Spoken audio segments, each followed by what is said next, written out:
اللہ تعالیٰ 5 لوگوں کی پڑھی نمازیں قبول نہیں کرتا، دنیا میں ہی ان کے منہ پہ مار دی جاتی ہیں۔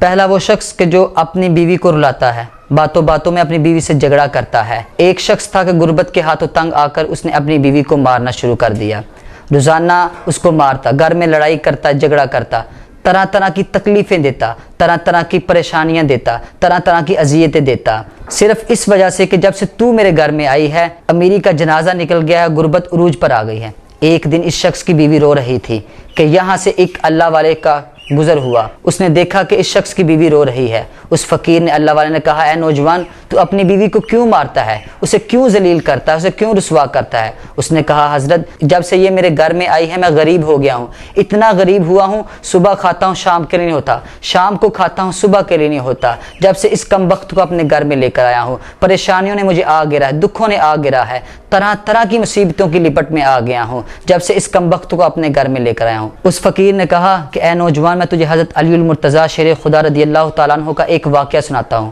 ایک دن آپ خطاب فرما رہے تھے، دوران خطاب آپ نے فرمایا کہ اے لوگو، جو شخص اپنی بیوی کو رلاتا ہے، جو شخص اپنی بیوی کو مارتا ہے، پہلے تو اللہ تعالیٰ اس کی نماز قبول نہیں کرتا، دوسرا اس کے گھر سے رحمت اٹھا لی جاتی ہے، برکت اٹھا لی جاتی ہے۔ اے نوجوان، اگر تو چاہتا ہے کہ تیرے گھر میں برکت آئے، تیرے گھر میں رحمت آئے، تیرے مال اور جان میں برکت آئے، تو تو اپنی بیوی کے ساتھ حسن سلوک کیا کر۔ پہلا وہ شخص کہ جو اپنی بیوی کو رلاتا ہے، اللہ تعالیٰ اس کی نماز قبول نہیں کرتا۔ دوسرا وہ شخص کہ جو شراب پیتا ہے، اللہ تعالیٰ اس کی بھی نماز قبول نہیں کرتا۔ ایک شخص تھا کہ اللہ تعالیٰ نے اس کو بہت مال و دولت دیا تھا، بہت ہی دولت دی تھی، وہ دولت کے نشے میں آ کر اس نے شراب پینا شروع کر دی۔ ایک دن نشے کی حالت میں تھا کہ سیڑھیوں سے نیچے اتر رہا تھا، اچانک اس کا پاؤں پھسلا، منہ کے بل سیدھا زمین پر گرا، گرتے ہی وہ فوت ہو گیا۔ بیٹا کئی روز تک باپ کا غم مناتا رہا۔ ایک رات بیٹے نے باپ کو خواب میں دیکھا، کہا ابا تیرا کیا حال ہے؟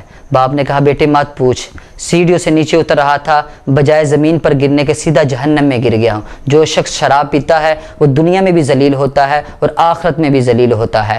تیسرا وہ شخص کہ جو اپنے والدین کو ناراض کرتا ہے، اللہ تبارک و تعالیٰ اس کی بھی نماز قبول نہیں کرتا۔ جو اپنے والدین کو پریشانیاں دیتا ہے، دکھ دیتا ہے، اللہ تعالیٰ اس کی نماز قبول نہیں کرتا۔ جس شخص کے والدین ناراض ہیں اس سے اللہ تعالیٰ بھی ناراض ہے، اس کا رسول بھی ناراض ہے، اور جس سے اللہ تعالیٰ اس کا رسول ناراض ہے تو بتائیے کیا اس کی نماز قبول ہوتی ہوگی؟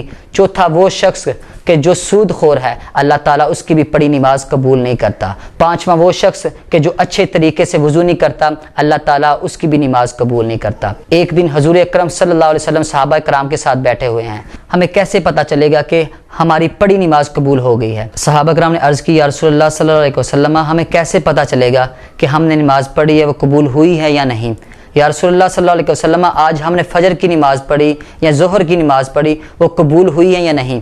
تو میرے آقا کریم علیہ الصلوۃ والسلام نے فرمایا کہ اے صحابہ، جب تمہارا اگلی نماز پڑھنے کو دل کرے تو سمجھ لینا کہ تمہاری پچھلی نماز قبول ہو گئی ہے۔ ایک دن حضرت علی المرتضیٰ شیر خدا رضی اللہ تعالیٰ عنہ کے پاس ایک شخص آیا اور کہنے لگا، حضور میں نے آج آپ کے بارے میں ایک نئی خبر سنی ہے۔ تو حضرت علی المرتضیٰ شیر خدا کہتے ہیں کہ تو نے کیا سنا ہے؟ اس نے کہا کہ میں نے سنا ہے کہ آپ اللہ تعالیٰ سے باتیں کرتے ہیں اور اللہ تعالیٰ آپ سے باتیں کرتا ہے۔ تو آپ نے کہا کہ جی آپ نے ٹھیک سنا ہے۔ تو اس نے کہا کہ وہ کیسے؟ آپ نے فرمایا کہ جب میرا دل کرتا ہے کہ میں اللہ تعالیٰ سے باتیں کروں تو میں نماز پڑھنے لگ جاتا ہوں، اور جب میرا دل کرتا ہے کہ اللہ تعالیٰ مجھ سے باتیں کرے تو میں قرآن مجید کو اٹھاتا ہوں اور پڑھنے لگ جاتا ہوں۔